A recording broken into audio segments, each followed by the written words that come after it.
Here we have the 10 a.m. Eastern. This is important to understand. This is the 10 a.m. Eastern, right? So when I'm in session, what am I looking for?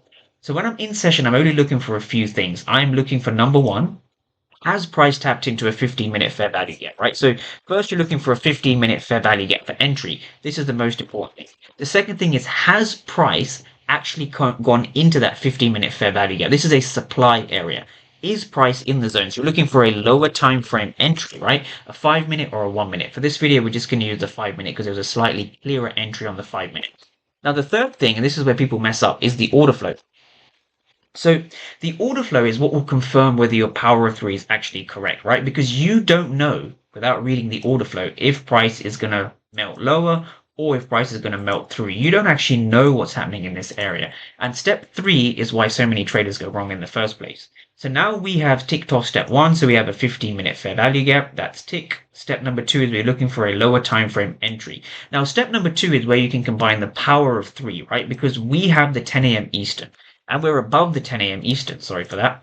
We're above the 10 a.m. Eastern. So when you're above the 10 a.m. Eastern, you want to be looking for sales. That's just a hard fact I want people to understand. So now from here, what we're looking for is the 5-minute, right? So what do we look for? How do you look for a change in state of delivery? Because the change in state of delivery is what order flow actually is, right? I see a lot of people talking about the CISD. CISD, change in state of delivery, right? What this really means is you're looking at two things. You're looking at the delta and you're looking at the volume. So these are the two things that you're looking for, right? So this is where you need to use a little bit of, I guess, common sense, right? So when we come into this 15-minute fair value gap, I'm going to label this as a 15-minute fair value gap, right? So when price comes into a 15-minute fair value gap, you want to know if this fair value gap is actually going to hold.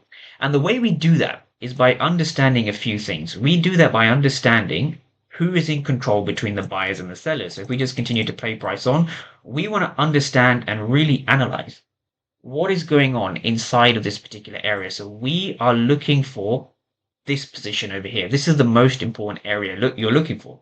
So now from here, let's head over to the footprint chart.